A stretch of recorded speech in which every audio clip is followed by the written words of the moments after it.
366वां अध्याय क्षत्रिय वैश्य और शूद्र वर्ग। अग्निदेव कहते हैं मूर्धाभिषेक राज्यन बाहुज क्षत्रिय और विराट ये क्षत्रिय के वाचक है। जिस राजा के सामने सभी समस्त नरेश मस्तक झुकाते हैं उसे अधीश्वर कहते हैं। जिसका समुद्र पर्यंत समूची भूमि पर अधिकार हो उस सम्राट का नाम चक्रवर्ती और सर्वभौम है। तथा दूसरे राजाओं को जो छोटे छोटे मंडलों के शासक हैं उन्हें मंडलेश्वर कहते हैं।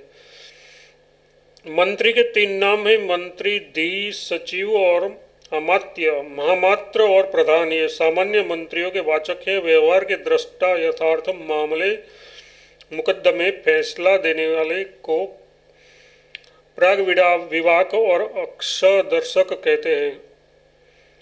सुवर्ण की रक्षा जिसके अधिकार में हो वह भौरिक और कनकाध्यक्ष कहलाता है। अध्यक्ष और अधिकृत ये अधिकारी के वाचक है। इन दोनों का समान लिंग है। जैसे अनंतपुर की रक्षा का अधिकार सौंपा गया हो उसका नाम अंतर्विशक है।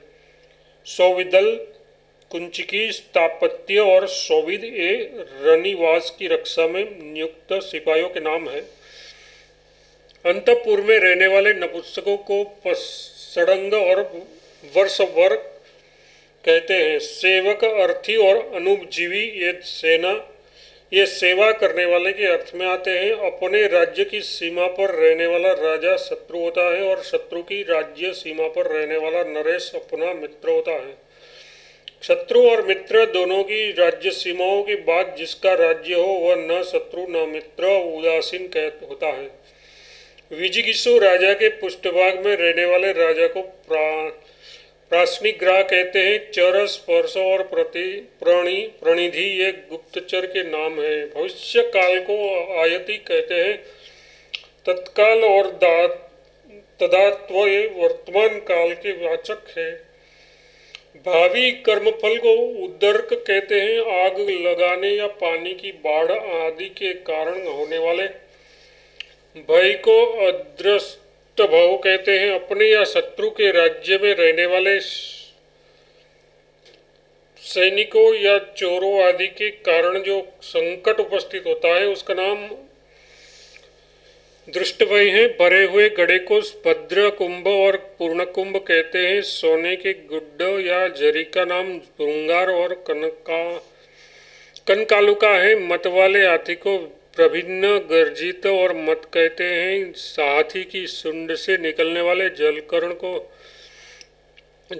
को वमथु और करसिकर कहते हैं। श्रोणी और अंकुश ये दो हाथी को ढांकने के काम में लाए जाने वाले लोहे के कांटे का बोध कराते हैं। इनमें श्रोणी तो स्त्रीलिंग और अंकुश पुल्लिंग एवं नपुंसक लिंग है। परिस्तोम और कुत्थ हाथी की गद्दी और जूल के वाचक है। स्त्रियों के बैठने योग्य पर्दे वाली गाड़ी को करणी, रथ और प्रवहरण कहते हैं। डोला और प्रेंखा ये झूला तथा डोली के नाम हैं। इनका स्त्रीलिंग में प्रयोग होता है। आधोरण, हस्तिपक, हस्तारोह और निषादी ये हाथीवान के अर्थ में आते हैं। लड़ने वाले सिपाहियों को भट्ट और योद्धा कहते हैं। कंचुक और वारण ये कवच मतलब बख्तर के नाम है। इसका प्रयोग स्त्रीलिंग के सिवा अन्य लिंगों में होता है। शिष्य और शिरस्त ये सिर पर रखे जाने वाले टोपे के नाम है। तनुर्त, वर्म और दंसन ये भी कवच के अर्थ में आते हैं। आमुक, प्रतिमुक्त, पिनद्ध और अपिनद्ध ये पहने हुए कवच के वाचक है। सेना की मोर्चाबंदी का नाम व्यूह और बल विन्यास है। चक्र और अनिक ये नपुंसक लिंग शब्द सेना के वाचक है। जिस सेना में एक हाथी, एक रथ, 3 घोड़े और 5 पैदल हो उसे पति कहते हैं। पति के समस्त अंगों को लगातार 7 बार 3 गुना करे जाए तो उत्तरोत्तर उसके ये नाम होंगे। सेनामुख, गुल्म, गण, वाहिनी, पूतना, चरमू और अनिकिनी। हाथी आदि सभी अंगों से युक्त 10 अनिकिनी सेना को अक्षौहिणी कहते हैं। धनुष, दोदंड और इत्श्वास ये धनुष के नाम है। धनुष के दोनों कोणों को कोटि और अटनी कहते हैं। उसके मध्य भाग का नाम नस्तक मतलब या लस्तक है। प्रत्यंचा को मोरवी, ज्या, सिखी, सिंजिनी और गुण कहते हैं। पृष्ठ, बाण, विशिख, अहिजिग, खग और आसुग ये वाचक पर्याय शब्द हैं।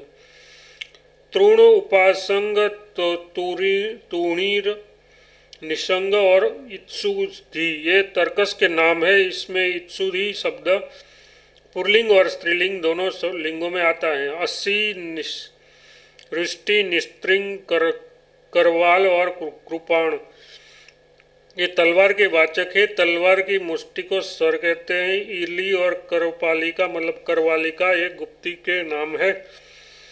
कुठार और सुधिति मतलब या स्वधिति ये कुहाड़ी के अर्थ में आते हैं। इनमें कुठार शब्द का प्रयोग पुल्लिंग और नपुंसकलिंग दोनों में होता है। छुरी को क्षुरिका और असिपुत्रिका कहते हैं। प्रास और कुंत भाले के नाम है। सरवला और तोमर गड़ा से के अर्थ में आते हैं। तोमर शब्द पुल्लिंग और नपुंसकलिंग दोनों में प्रयुक्त होता है। ये बाण विशेष का भी बोधक है। जो प्रातःकाल मंगल गान करके राजा को जगाते हैं उन्हें वैतालिक और बोधकर कहते हैं। स्तुति करने वाले का नाम मगाध और बंदी है। जो शपथ लेकर संग्राम से पीछे पैर नहीं हटाते उन योद्धाओं का संसप्तक कहते हैं। पताका और वैजयंती ये पताका के नाम है। केतन और ध्वज ये ध्वजा के वाचक है और उसका प्रयोग नपुंसकलिंग तथा पुल्लिंग में भी होता है। मैं पहले ऐसा कहते हुए जो योद्धाओं की युद्ध आदि में प्रवृत्ति होती है उसे अहम पूर्विका कहते हैं। इसका प्रयोग स्त्रीलिंग में होता है। मैं समर्थ हूँ ऐसा कहकर जो समस्त अहंकार प्रकट किया जाता है उसका नाम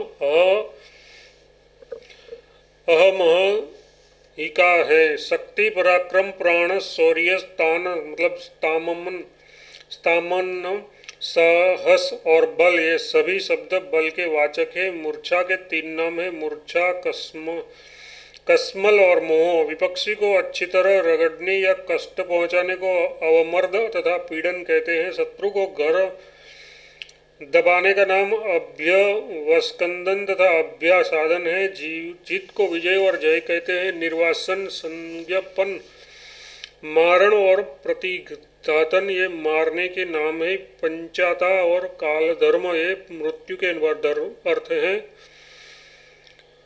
पंचता और कालधर्म ये मृत्यु के अर्थ में आते हैं। दृष्टांत, प्रलय और अत्यय इसका भी वही अर्थ है।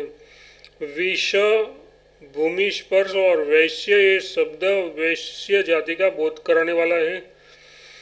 वृत्ति, वर्तन और जीवन ये जीविका के वाचक है। कृषि, गौरक्षा और वाणिज्य ये वैश्य की जीविका वृत्तियां हैं।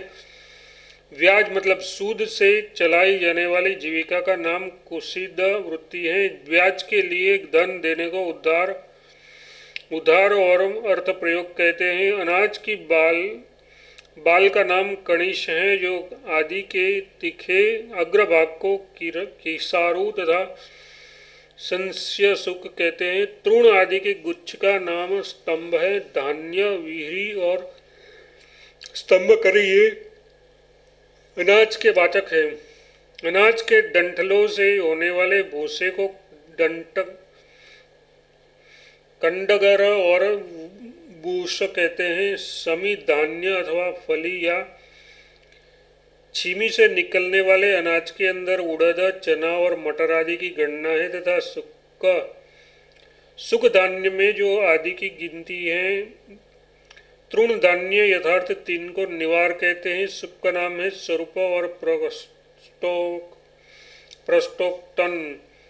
सन या वस्त्र के बने हुए झोले अथवा थैले को स्तुत और प्रसेव कहते हैं। डंठोल और पीठ कोट टोकरी के तथा कट और किंकिंज चट्टाई के नाम है। इन दोनों का एक ही लिंग है।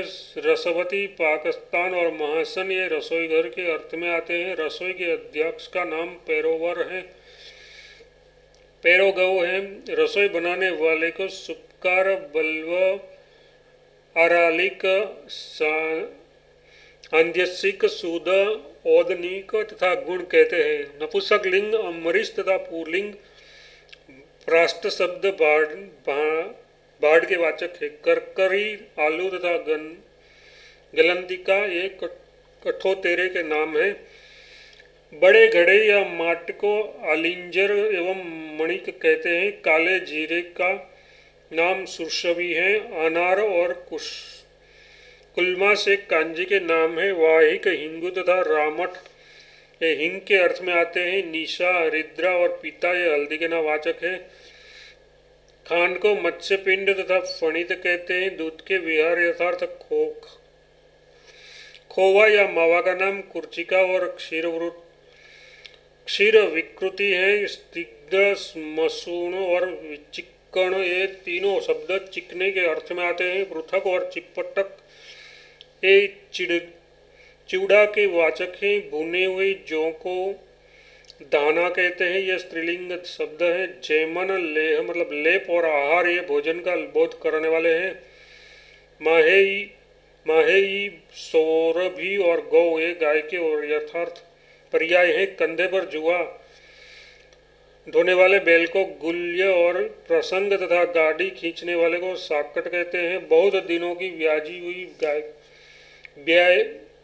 हुई गाय का नाम बस्कयिणी मतलब बकेना तथा थोड़े दिनों की ब्याई हुई नाम धेनु है। सांड से लगी हुई गौ को संदिनी कहते हैं। गर्भ गिराने वाली गाय को बेहद संज्ञा है।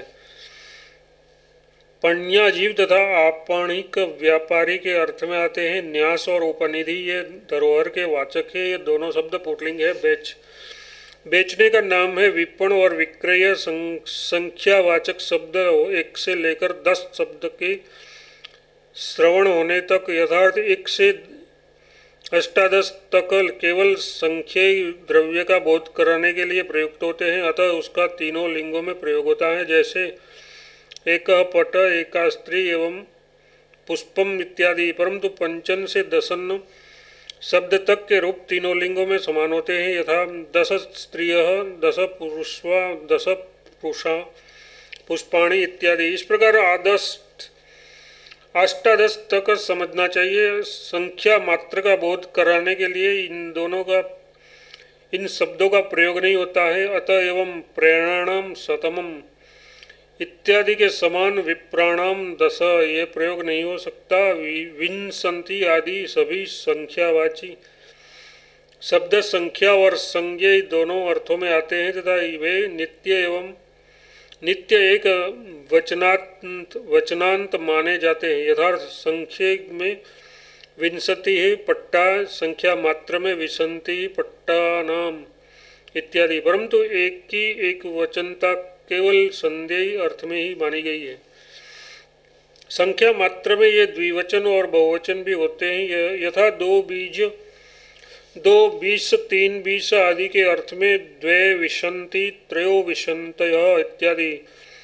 उन विशंति से लेकर नव विशंति तक सभी संख्या शब्द स्त्रीलिंग है। अतः एवं विंसंत्या पुरुष से इत्यादि प्रयोग होते हैं। पंक्ति से लेकर 7 सहस्त्र आदि शब्द क्रमशः 10 गुने से अधिक है। पंक्ति मतलब 10, शतम मतलब 100, सहस्त्रम मतलब 1000, अच्युतम मतलब 10,000 इत्यादि। मान 3 प्रकार के होते हैं, तुलामान, अंगुलीमान और प्रस्थमान।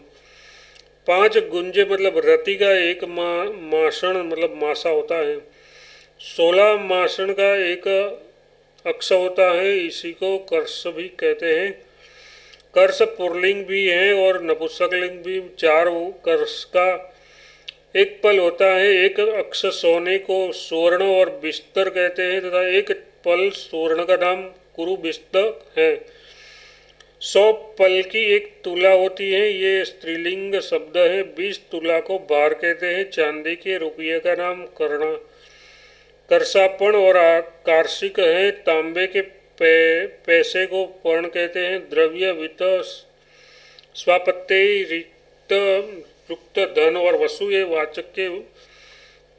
धन के वाचक है। स्त्रीलिंग रीति शब्द और पुल्लिंग आरकुट ये पीपल के अर्थ में प्रयुक्त होते हैं। तांबा का नाम ताम्रक सुलभ तथा औदुंबर है। तीक्ष्ण कालायस और आयस ये लोहे के अर्थ में आते हैं। क्षार और कांचे ये कांच के नाम है। चंपल रस सूत और पारद ये पारा के वाचक है। पैसे के सिंह का नाम गरल या गवल है। रपु शीशक और चिट्टन ये सीसा के अर्थ में प्रयुक्त होते हैं। हिंडीर अब्दी कफ तथा फैन ये समुद्र फैन के वाचक है। मधुच्छिष्ट और शीर्षक ये मोम के नाम है। रंग और वंग रागा के पीचू और तुल रई के तथा कुलटी कुंटी और मन शिला मैन सेल के नाम है। यक्षसार और पाणिया पर्यायवाची शब्द है। त्वक्षिरा और वंशलोचना के वाचक है। वृषल जतंज और शूद्र जाति के नाम है। पांडाल एवं अत्यंज जाति का वर्ण संकर कहलाती है। शिल्प कर्म के ज्ञाता को कारु और शिल्पी कहते हैं। इनमें बढ़ई थवई आदि सभी आ जाते हैं। समान जाति के शिल्पियों के एकत्रित एक समुदाय को श्रेणी कहते हैं। स्त्रीलिंग और पुल्लिंग दोनों में प्रयुक्त होते हैं। चित्र वो बनाने वाले को रंगजीव और चित्रकार कहते हैं। त्रष्टा तथा तक्षा और वर्धिकी ये बढ़ाई के नाम है। नाड़िंद और स्वर्णकार ये सुनार के वाचक है। नाई मतलब हजाम का नाम है। नापित तथा अंतावसाई बकरी बेचने वाले गडरिये का नाम जावाल और अजाजीव है। देवाजीव और देवल ये देव पूजा से जीविका चलाने वाले के अर्थ में आते हैं। अपनी स्त्रियों के साथ नाटक दिखाकर जीवन निर्वाह करने वाले नट को जायाजीव और सेलूश कहते हैं। रोजाना मजदूरी लेकर गुजर करने वाले मजूरों का नाम ब्रूतक और ब्रुतिबुक है। विवर्ण पामर नीच प्राकृत पृथंज विहिल अपसद और जालमा ये नीच के वाचक है। दास को भूत्य दासेर और चेटक भी कहते हैं। पट्टू से स्पेशल और दक्ष ये चतुर के अर्थ में आते हैं। मृगयु और लुब्ध ये व्याघ्र के नाम है। चांडल और दिवाकीर्ति कहते हैं। पुताई आदि के काम में पुस्त शब्द का प्रयोग होता है। पंचालिका और पुष्टिका ये पुतली का गडिया के नाम है। वर्कर शब्द जवान पशु मात्र के अर्थ में आता है। साथ ही वह बकरे का भी वाचक है। गहना रखने के डब्बे को या कपड़े रखने की पेटी को मंजूषा पेटक तथा पेड़ा कहते हैं। तुल्य और साधारण ये समान अर्थ में वाचक है। इसका सामान्यतः तीनों लिंगों में प्रयोग होते हैं। प्रतिमा और प्रतिकृति ये पत्थर आदि की मूर्तियों के वाचक है। इस प्रकार ब्राह्मण आदि वर्गों का वर्णन किया गया है। इस प्रकार आदिआग्नि महापुराण में कोशगत क्षत्रिय वैश्य और शूद्र वर्ग का वर्णन नामक 366वां अध्याय पूरा हुआ। 367वां अध्याय सामान्य नामलिंग। अग्निदेव कहते हैं, मुनिवर अब मैं सामान्यतः नामलिंगों का वर्णन करूंगा। इस प्रकरण में आए हुए शब्द प्रायः ऐसे होंगे जो अपने विशेष्य के अनुसार तीनों लिंगों में प्रयुक्त हो सकते हैं। आप इन्हें ध्यान देकर सुने। प्रकृति, पुण्यवान और धन्य ये शब्द पुण्यात्मा और सौभाग्यशाली पुरुषों के लिए आते हैं। जिनकी अभिलाषा आशय या अभिप्राय मान हो उन्हें महेच्छ और महाशय कहते हैं। जिनके हृदय शुद्ध सरल कोमल दयालु एवं भावुक हो वे हृदयालु, सहृदय और सुहृदय कहलाते हैं। प्रवीण, निपुण, अभिज्ञ, विज्ञ, निष्णात और शिक्षित, सुयोग्य एवं कुशल के अर्थ में आते हैं। वंदान्य, स्तुलक्ष्य, दांड, शौल्य और बहुप्रपद ये अधिक दान करने वाले के वाचक हैं। कृति, कृतज्ञ और कुशल ये भी प्रवीण, चतुर एवं दक्ष के ही अर्थ में आते हैं। आसक्त, उद्युक्त और उत्सुक ये उद्योगी एवं कार्य परायण पुरुष के लिए प्रयुक्त होते हैं।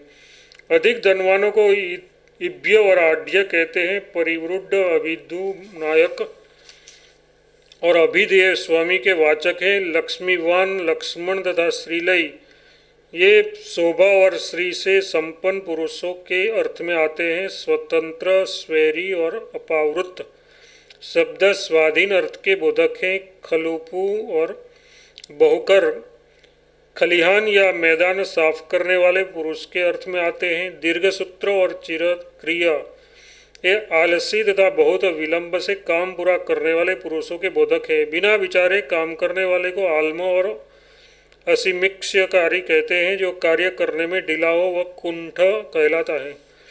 कर्मशूल और कर्मठ ये उत्साहपूर्वक कर्म करने वाले के वाचक है। खाने वाले को भक्षक, घस्मर और अभर कहते हैं। लोलुप, अगंधन और गुप्त गुल्ब एक लोभी के पर्याय हैं। विनीत और प्रक्षित ये विनय युक्त पुरुष का बोध कराने वाले हैं। द्रुणुत और वियात ये दृष्ट के लिए प्रयुक्त होते हैं। प्रभावशाली पुरुषों के अर्थ में निवृत्त और प्रगल्भ शब्द का प्रयोग होता है। भिरुक और भीरु डरपोकों के बंदारू और अभिवादन प्रमाण करने वाले के विष्णु और भविता होने वाले के तथा ज्ञाता, विदुर और विंदुक ये जानकार के वाचक है। मत, सौंड्य, उत्कट और शिब्र ये मत वाले के अर्थ में आते हैं। शिब्र शब्द नान्त भी होता है। इसके श्रीबा, श्रीबाणु, श्रीबाण इत्यादि रूप होते हैं। चंड और अत्यंत कोपन ये अधिक क्रोध करने वाले पुरुषों के बोधक हैं। देवताओं का अनुसरण करने वाले को देवद्यंड और सब और जाने वाले को विद्यंड कहते हैं। इसी प्रकार साथ चलने वाला संद और श्रद्र और तिरछा चलने वाले तिरंग कहलाता है। वाचो युक्ति पट्टु, वाग्मी और वावदुक एक कुशल वक्ता के अर्थ में प्रयुक्त होते हैं। बहुग, अनाप, सनाप बकने वाले को जलपाक, वाचाल, वाचाट और बहु गर्गवाक कहते हैं। अपध्वस और विकृत ये धिक्कारे हुए पुरुषों के वाचक हैं। कीलित और संयत शब्द बुद्ध मतलब बंधे हुए का बोध करने वाले हैं। रवण और संदन ये आवाज करने वाले के अर्थ में आते हैं। नाटक आदि के आरंभ में जो मंगल के लिए आशीर्वाद युक्त स्तुति का पाठ किया जाता है उसका नाम नांदी है। नांदी पाठ करने वाले को नांदीवादी और नांदिकर कहते हैं। व्यसनार्थ और उपरत ये पीड़ित के अर्थ में आते हैं। हिरस्त और व्याकुल एक शोकाकुल पुरुष का बोध कराने वाले हैं। नृशंस, क्रूर, घातक और पाप ये दूसरों के द्रोह करने वाले निर्दयी मनुष्यों के वाचक हैं। ठग को द्रुत और वर्चक कहते हैं। वैंधेय और वालिश ये मूर्ख के वाचक हैं।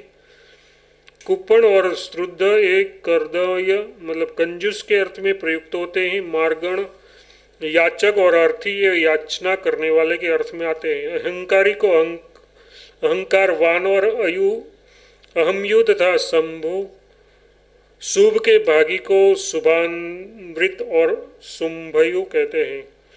कांत, मनोरम और रुच्य ये सुंदर अर्थ में वाचक हैं। हृद, अभीष्ट और अभिप्सित ये प्रिय के समानार्थ शब्द है। असार, फल्गु तथा शून्य ये निस्सार अर्थ का बोधक करने वाले हैं। निस्सार अर्थ का बोध करने वाले हैं। मुख्य, वर्य, वरेण्यक, श्रेयान, श्रेय और पुष्कल ये श्रेष्ठ के वाचक हैं। प्राज्ञ, अग्रय, अग्रिय तथा अग्निय शब्द भी इसी अर्थ में आते हैं। वग्र, उरु और विपुल ये विशाल अर्थ के बोधक हैं। पीन, पीवल, स्थूल और पीवर ये स्थूल या मोटे अर्थ का बोध कराने वाले हैं। स्त्रोक, अल्प, शुल्क, सूक्ष्म, सुलक्षण, दर्भ्य, कुश, तनु, मात्रा, तुटी, लव और कण ये स्वल्प या सूक्ष्म अर्थ के वाचक हैं।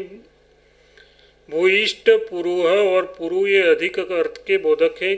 खड़ग, पूर्ण और सकल ये समग्र के वाचक हैं। उपकंठ, अंतिक, अभितः, सन्निधि और अभ्यास ये समीप के अर्थ में आते हैं। अत्यंत निकट को निदेष्ट कहते हैं। बहुत दूर से दूर के अर्थ में वदिष्ठ शब्द का प्रयोग होता है। वृत्त, निस्तल और वर्तुल ये गोलाकार के अर्थवाचक हैं। उच्च, प्रांशु, उन्नत और उद्योग ये ऊर्जा के अर्थ में आते हैं। ध्रुव, नित्य और सनातन ये नित्य अर्थ के बोधक हैं। आविद्य, कुटिल, भुग्न, वैलित और चक्र ये टेढ़े का बोध कराने वाले हैं। चंचल और तरल ये चपल के अर्थ में आते हैं। कठोर, जठर और दृढ़ ये समानार्थक शब्द है। प्रत्यग, अभिनव, नव्य, नवीन, नूतन और नव ये नए के अर्थ में आते हैं। अक्तान और अनन्य वृत्ति ये एकाग्रचित्त वाले पुरुष के बोधक है। उच्चंड और अवलंबित ये कुर्ती के वाचक है। उच्चावच और नेक भेद ये अनेक प्रकार के अर्थ में आते हैं। संवाद और कलित ये संकीर्ण एवं गहन के बोधक है। तिमित, स्मित, स्तिमित और क्लीन ये आर्य या भिगे हुए के अर्थ में आते हैं।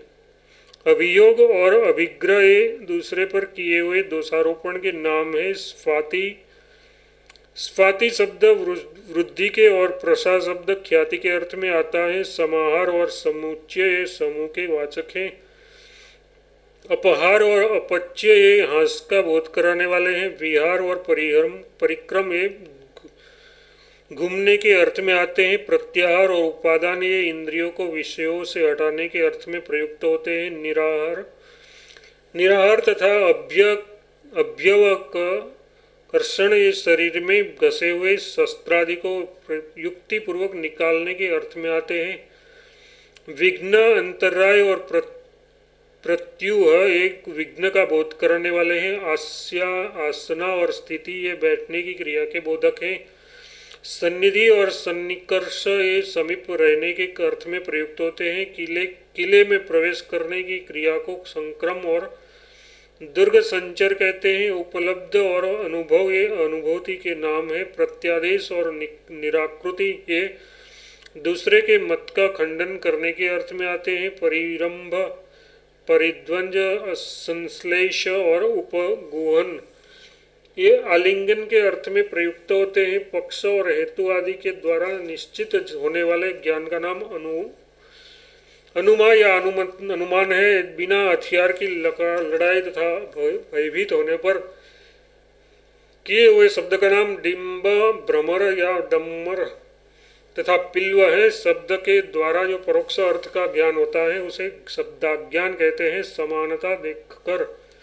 समानता देखकर जो उसके तुल्य वस्तु का बोध होता है उसका नाम है उपमान है। जहाँ कोई कार्य देखकर कारण का निश्चय किया जाए, यथार्थ अमुक कारण के बिना ये कार्य नहीं हो सकता, इस प्रकार विचार करके जो दूसरी वस्तु यथार्थ कारण का ज्ञान प्राप्त किया जाए उसे अर्थापत्ति कहते हैं। प्रतियोगी का ग्रहण न होने पर जो ऐसा कहा जाता है कि अमुक वस्तु पृथ्वी पर नहीं है उसका नाम अभाव है। इस प्रकार मनुष्यों का ज्ञान बढ़ाने के लिए मैंने नाम और लिंग स्वरूप श्रीहरि का वर्णन किया है। इस प्रकार आदि आग्नेय महापुराण में कोशगत सामान्य नाम लिंगों का कथन नामक 367वां अध्याय पूरा हुआ। 368वां अध्याय नित्य, नैमितिक और प्राकृत प्रलय का वर्णन। अग्निदेव कहते हैं मुनिवर प्रलय 4 प्रकार का होता है। नित्य, नैमितिक, प्राकृत और आत्यंतिक।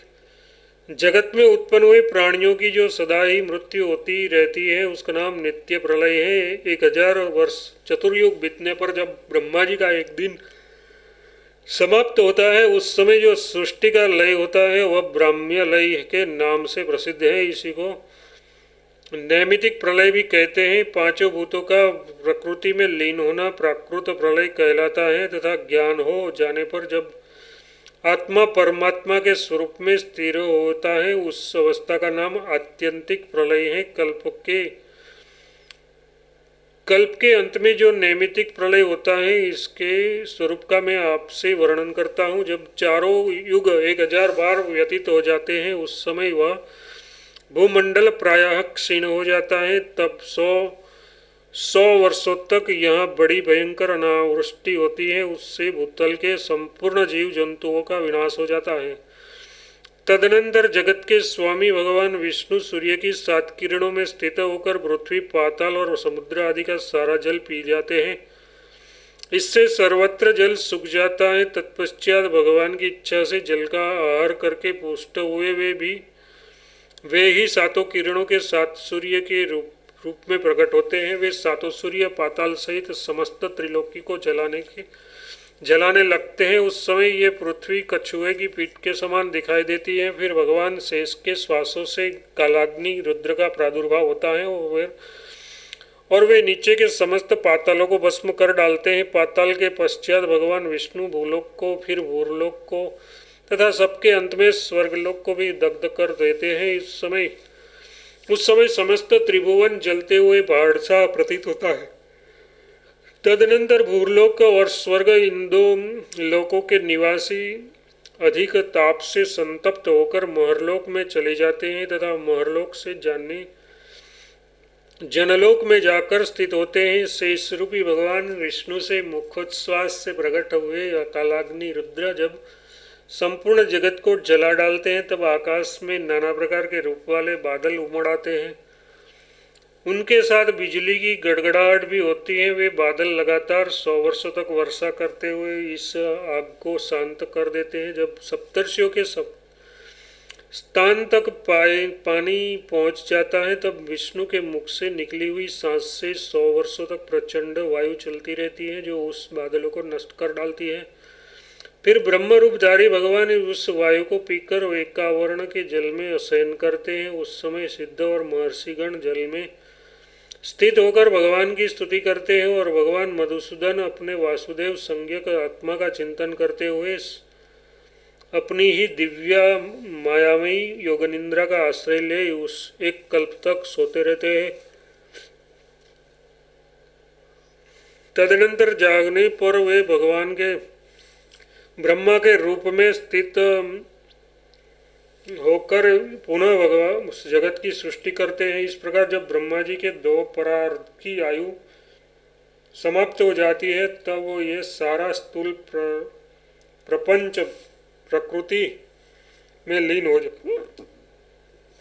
हो जाता है। 21 अध्याय से कर्म से एक के बाद 10 गुने स्थान नियत करके यदि गुणा करते चलते जाए तो 18वें स्थान पर पहुंचने पर जो संख्या बताई गई है उससे परार्ध कहते हैं। परार्ध का दूना समय व्यतीत हो जाने पर प्रकृत प्रलय होता है। उस समय वर्षा के एकदम बंद हो जाने पर जो सब और प्रचंड अग्नि ज्वलित होते हैं उस समय सब कुछ भस्म हो जाता है। महतत्व से लेकर विशेष पर्यंत सभी विकारों कार्यों का नाश हो जाता है। भगवान के संकल्प से होने वाले उस प्राकृत प्रलय के प्राप्त होने पर जल पहले पृथ्वी के गंध आदि गुण को सब ग्रस लेता है, उसमें लीन कर लेता है। तब गंधहीन पृथ्वी का प्रलय हो जाता है। उस समय जल में धूल मिलकर वह रस रूप हो जाती है। उसके बाद रसमय जल की स्थिति रहती है। फिर तेजस तत्व जल के गुण रस को पी जाता है, उससे जल का लय हो जाता है।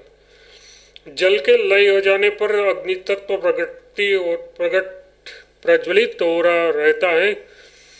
तत्पश्चात तेज के प्रकाशन गुण रूप को वायु तत्व ग्रस लेता है। इस प्रकार तेज के शांत हो जाने पर अत्यंत प्रबल एवं प्रचंड वायु बड़े वेग से चलने लगती है। फिर वायु के गुण स्पर्श को आकाश अपने में लीन कर लेता है। गुण के साथ ही वायु का नाश होने पर केवल नीरव आकाश मात्र रह जाता है। तदनंतर भूतादि मतलब तामस अहंकार आकाश के गुण शब्द को ग्रस लेता है तथा तेजस अहंकार इंद्रियों को अपने में लीन कर लेता है। उसके बाद महतत्व अभिमान स्वरूप भूतादि एवं तेजस अहंकार को ग्रस लेता है।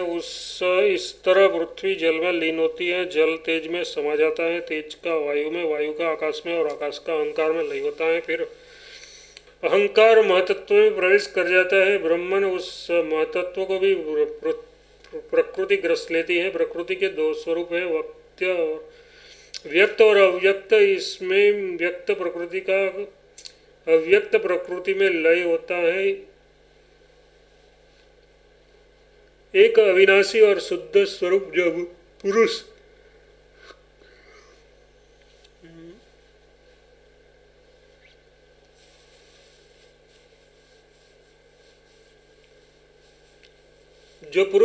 है वह भी परमात्मा का ही अंश है। अतः अंत में प्रकृति और पुरुष ये दोनों परमात्मा के में लीन हो जाते हैं। परमात्मा सत्य स्वरूप ज्ञेय और ज्ञानमयी है। वह आत्मा मतलब बुद्धि आदि से सर्वथा परे है। वही सबका इंद्र ईश्वर सर्वेश्वर महता सर्वेश्वर कहलाता है। उसमें नाम और जाति आदि की कल्पना नहीं है। इस प्रकार आदि महापुराण में नित्य नैमित्तिक तथा प्राकृत प्रलय का वर्णन नामक 367वां अध्याय पूरा हुआ।